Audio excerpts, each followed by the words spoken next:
Okay, so today we're talking about miracles. An Amish boy and his father were visiting the mall, and they were just in awe of everything. They were amazed at everything that they were seeing. And they were especially amazed at the two shiny silver doors that would open and close, and open and close. And so the Amish boy said, "Father, what is this?" And the father said, "Son, I have no idea." Well, just then, an older woman in a wheelchair came up to the elevator. Yes, I said that right. And pushed the button. The doors opened. She went in. The doors closed. And then they watched as the little circles lit up and went up. And then they watched as the little circles lit up and they came down.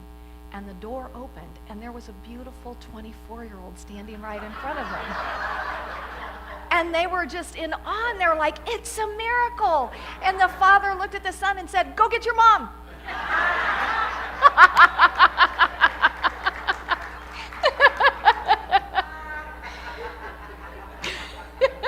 So, do you believe in miracles? You know, this is an interesting topic for us to talk about today. And do you believe in miracles? Do you entertain the possibility of miracles in your life?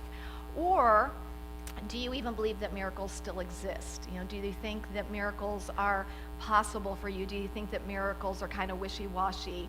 Or have we literally just set aside the thought of miracles at all? Simone shared this in her meditation, that Albert Einstein said there are only two ways to live your life. One is as though nothing is a miracle. The other is as though everything is a miracle. And what I want to encourage us today is to start shifting our mind into a miracle-minded consciousness, to recognize the miracles that are around us all the time, and then open the way out for even greater and grander miracles to express in our lives. You know, a little over 2,000 years ago, it was known as the Age of Miracles. And in that, we've kind of said, oh, that was the Age of Miracles, and this isn't the Age of Miracles. And yet we had this great master teacher, Jesus, that, you know, he performed all these miracles. He did healings, and he raised Lazarus from the dead, and he made the blind to see, the lame to walk. I mean, he did all kinds of amazing things. And here's the thing, and I think this is one of the things that we haven't really taken truly to heart. He said, "You can do these things that I have done, and even greater things." You. He was saying to us, this is not some supernatural power that I have here. He was saying, that which is within me is also within you. And it's my connection with what was called the Father, my connection with Spirit. You can do even greater than these. And I want to encourage us and shake us up a little bit to start to open ourselves to that reality, to that greater truth that is here right within each and every one of us. I'm going to invite you to share an affirmation with me together. I look within wonder to that which is for me. Miracle follows miracle, and wonders never cease. So I love that. You know, I look with wonder to that which is before me, to that is right here in this present moment. That's one of the big movements today, is to start really noticing the miracles that are here right now, but also to that which is before me, that which is going out before me, creating, co-creating the miracles with me. And then miracle follows miracles. There's a whole succession of miracles that are constantly happening, and wonders truly never cease. You know, we came into this world as a miracle. You know, as babies, we see babies and we're like, oh, it's the most miraculous thing in the world. And we had this miracle-mindedness where, you know, everything was like the toes and the fingers and the belly button and, faces and textures. Everything was a miracle. And we lost that miracle-mindedness somewhere along the way. And the way we get back to that miracle-mindedness is we get back through a transformation in our consciousness, through an awakening of our consciousness to what miracles are and that they're all around us. Course in Miracles says miracles are natural. If miracles are not happening, something has gone wrong. And the reality is, if miracles aren't happening in our lives, then we are out of relationship with the flow of life, because the flow of life is miracle after miracle after miracle. And for me, this is the most important of what today is about, is that somehow or another we are not in cooperation with it. And we have not offered our availability and our openness to this greater working intelligence that is all around us. And our cooperation comes not only through our consciousness, through our belief, through our faith, but what we're going to see is our cooperation also comes through action. Most important part of this talk today is that we are co-creators, and we are a big part of creating miracles in our lives. So let's first talk about perhaps why we don't maybe experience as many miracles as we would like. Well, one of the reasons is because we put miracles in this supernatural place. And we immediately tell our subconscious mind that if something is supernatural, it's not natural, so it's probably not going to happen to me. You know, if it's supernatural, it's the select few that get to experience these grand miracles. Another reason that we don't experience miracles is because we give up on them. You know, we find ourselves in a tragedy, in a defeat, in a setback, in something falling apart, and we give up on them. And I understand why, because it's easy to get mired down in the pain and in the what's not working and in the sometimes the victim mode, and so it's easy to get mired in that. But the reality is that it's hanging in there and expecting the miracle, and we open out the way for those miracles to occur in our lives. I read this quote. It says, "Difficult times don't drive miracles away. We fall away from miracle mindedness." That's huge.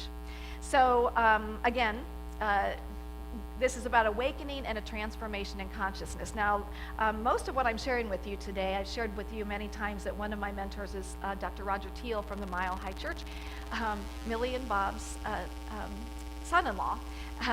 And I listen to him for inspiration. And so most of what I'm sharing with you today comes from Dr. Roger Teal. So he gives us some steps on how to awaken and transform our consciousness when it comes to miracles. And the first step is to tune in. And so we're going to start this by knowing, it's important to know that there are certain sectors in our life that are no-way sectors, areas of our life where we shut down, where we have said there is no way, that there's an impossibility.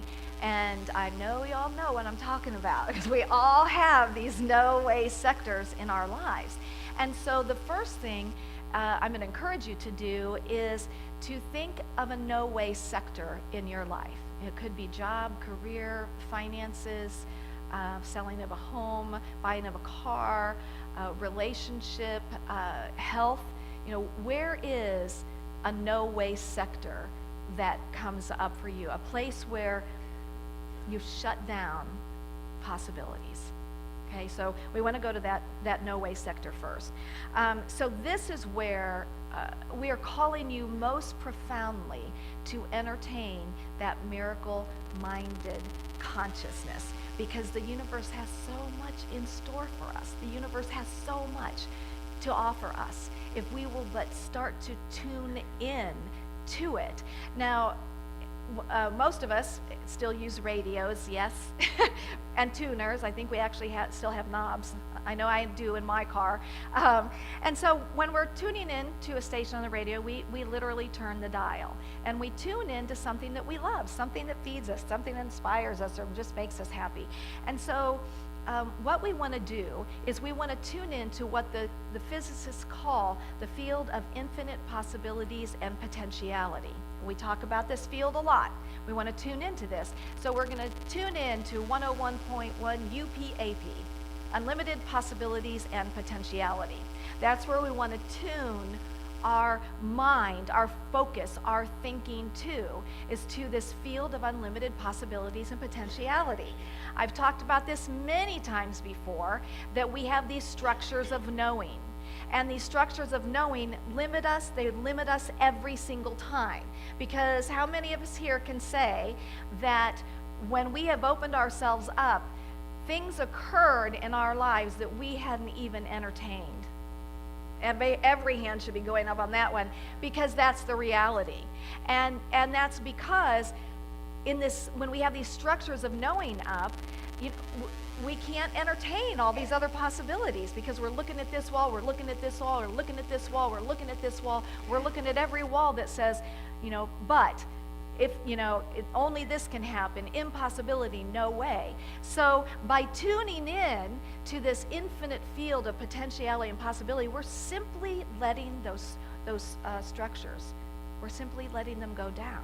And I'll tell you, there is incredible power in just this movement alone, in just this movement, because just the openness to it, just us saying there is a possibility, there is a way, I expect a miracle, just that alone opens the channels in you for this divine intelligence to pour out its blessings in even greater and grander ways. Not because it wouldn't anyway, but we've blocked it off with our structures of knowing. I love this quote that says, "Principle is never bound by precedent," meaning that the laws of the universe are not bound by what was, nor by what is. The laws of the universe transcend any structure of knowing, any limited idea or belief, any situation that is occurring in your life, your body, your relationships, in your finances, whatever it is. The laws of the universe transcend any of that. So we begin to tune into miracles that are always around us. I love this quote. It says, "Miracles rest not so much upon healing power coming near upon from afar, but our perceptions being made finer, so that for the moment eyes can see and our ears can hear what has been there around us always." So it's letting down the structures of knowing. We don't have to have it figured out. That's never up to us. We don't even have to, quote unquote, have a vision in our mind at this point. We simply let down the structures and we say, I'm open. I'm tuning in all around me, potentiality and possibility. The second thing that he recommends is that we connect up. Keep that up there. It is incredibly powerful when we connect up to that center of the spirit of all life. We want to, and it is a connecting up. It is a rising up in consciousness, and to recognize that we are, you and I, we are miracles in and of ourselves. And again, we lost this somewhere along the way, where we were these miraculous little babies, and all of a sudden we don't even recognize the miracle that we are today. And everything that our body has gone through to go from a baby to a toddler to an adolescent to a teen to a young adult to where we are now, and everything fits. Everything fits. I mean, our skin fits us, our eyes, everything got bigger as we did, everything is working. We, in and of ourselves, are an incredible miracle. And as we start to recognize the miracle that we are, again, what happens? We open out the way, because now we're open to seeing miracles all around us. And here's the thing I want to tell you, they're there all the time. Always. It just takes us awakening to them and acknowledging the everyday miracles that are all around us. Okay, so I'm going to read this specifically to you that he wrote, because I loved how he wrote it.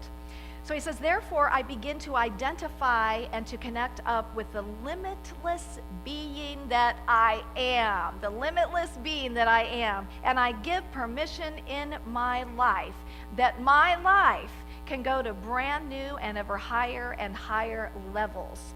To connect up is to link with the power source and the creative energy and to open to it and to stand in that place, and that I am spirit unfolding a great life.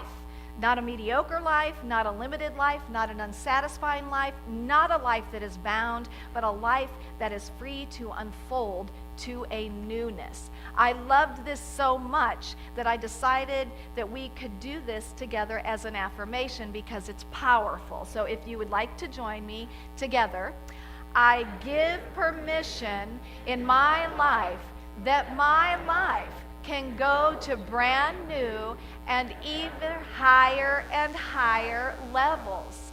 I am spirit unfolding a great life, not a mediocre life, not a limited life, not an unsatisfying life, not a life that is bound, but a life that is free to unfold to a newness. Yes!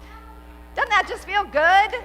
Yes, yes. And if you want this, I'll make sure that I get it to you somehow. So we connect up. The third thing that we do is that we plant seeds. And it is so important to align our mind with this mind of infinite possibilities. The miracle essence of the universe needs our cooperation. And again, it is not sitting back waiting for the miracle to happen. It is that we are aligning our thinking with this, and then we are doing what is ours to do. And here's the thing about planting seeds. To plant a seed for a miracle is to declare that there is possibility where it seems like there is none.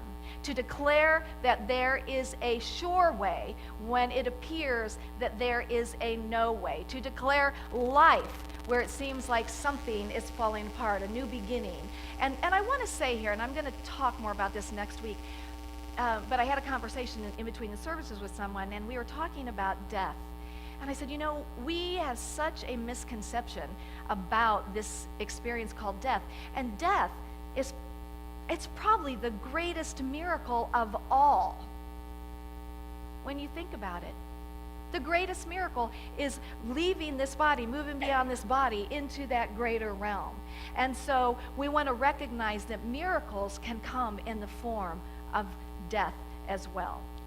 So our responsibility, yours and mine, is to declare possibility where the senses would determine that there is no way, where the intellect would say that there is no way, where people around us would say that there is no way. So I want to share a story with you, a true story. There was a young boy who was drug from a raging fire in a schoolhouse many, many years ago. And he was taken to the hospital, and he was burnt terribly. And he heard the doctors talking to his mother in the next room and saying that he probably wasn't going to live. This young boy at this tender age declared, I will live. He made that declaration within himself, and he lived. Well, a few months later, he's still in the hospital. He has no mobility from his waist down. And so he hears the doctors again in the other room talking to his parents, and they say, he will never walk. He will be in a wheelchair all of his life. He will never walk. This young boy again made the declaration, I will walk. So one day, they had wheeled him out to get some fresh air. People had kind of gone on to do what they were doing. And he hoisted himself, just threw himself out of his wheelchair and onto the ground. And then with his upper body, he moved himself over to this white picket fence area. And then he struggled to get up, but he got up on this white picket fence. And then he made himself take that first step, and then that second step. And he did this day after day, month after month, until there literally was a path worn around this white picket fence. And he walked. And before long, this young man was running. And as he ran, there just arose in him such an incredible love for running. And so ultimately what happened is that he would run the world's fastest mile in Madison Square Garden in New York. And this young man's name was Dr. Glenn Cunningham. True story. He cooperated. He He declared it. He connected up. He tuned in. And he stood unwavering in that faith and in that knowing, and he did what was his to do. And that's the thing we have to remember. Miracles, they can just come to us, but mostly we're going to have to be part of that. And his spirit, his same spirit lives in every one of us. That same spirit that is in him, was in him because he passed away in 2002, lives in every single one of us. And then the last step is to keep the faith. In the Bible it says, and having done all, to stand. To stand. To stand in that place and to continue to know. This is where many people lose the miracle because they give up. Because they're not seeing that things are happening in a realm that they can't see. It's no different than we plant the seed in the ground and it needs the darkness, it needs the rain, it needs all the nutrients, the elements, and all kinds of stuff is going on underneath there that we can't see. And we wouldn't dig it up. Most of us wouldn't anyway, dig it up to see if it's growing because we know it is. We want to get to that same unwavering faith and know that as we tune in, as we connect up, as we plant the seeds, and as we stand in this unwavering faith, the miracles are happening without a shadow of a doubt. So we stand right there. There was a story about a senior social worker for the Bureau of Indian Affairs, and he was a pilot, and he decided to take his teenage son to a remote village to do some work there. And on their way back, flying over Alaska, they had some engine trouble, and so he had to land the plane in a snowy meadow. And so, and in addition to that, the radio quit working. So here they are in 0 climate. They have 2 down sleeping bags, thank you. And it's getting colder and colder, getting to 60 below 0. And the father realizes that he's going to need to give his son a sleeping bag in order to give him a chance to live. But before he does, he takes a pad of paper and he writes a note to his wife to just say how much he loves her, what a great life they've had together. He wants her and her son to go on and to have a really great life. And then he gives it to his son and he said, I'm going to give you my sleeping bag. I want you to take this pad of paper and I want you to give it to your mom so that she knows how much I love both of you. And so he does that. He, just goes over and he's getting drowsier and drowsier and drowsier. And then all of a sudden he feels this shaking and the son is going, wake up, wake up. I have things that I want to do in this life and I need you to be here. Why don't you do something? Why don't you at least take this pad of paper and go out and start a fire or something? Get somebody to see us. And so the father was like, and he's thinking, this is an impossible situation. This is not going to happen, but he didn't want to die with his son thinking he didn't do everything possible. So he got out of the plane, he went out and he lit that pad, and it burned for about 60 seconds. Went back in, they huddled together. 10 minutes later, a plane landed. And so after they all got together, the father asked, how did you find us? And the pilot said, well, I was flying along, and there was really no visibility when all of a sudden this hole opened up, and I saw your fire. Wow. Wow. And he was so inspired. I mean, you can imagine his connection to life and to the greater realm of everything, and just went on to do wonderful things for human rights. These are true stories. These are things that are happening. The thing that really got me on that one is that sometimes we're going to be encouraged to do something that makes no sense. No sense. But that's the beauty of the grandness of this divine intelligence, that's divine mind, that says I can use even the smallest thing, the smallest seed, and I can make something great and grand out of it. So I know today that there are many of us who could really use a miracle in our life.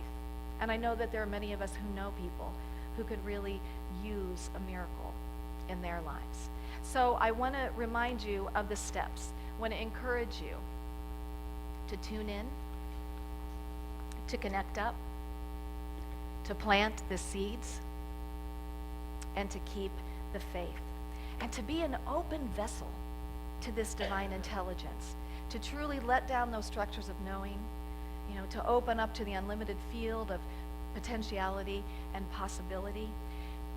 And most of all, to remember that you can do even greater things than our master teacher, way shower, Jesus did. And even greater things can you do. Do you believe it? Do you believe it? Do you believe it? Yes. We want to say yes, that I absolutely, absolutely believe it. And so it is, and so it shall be. And I see a week filled, overflowing, oozing out with miracle after miracle after miracle. Namaste. Namaste.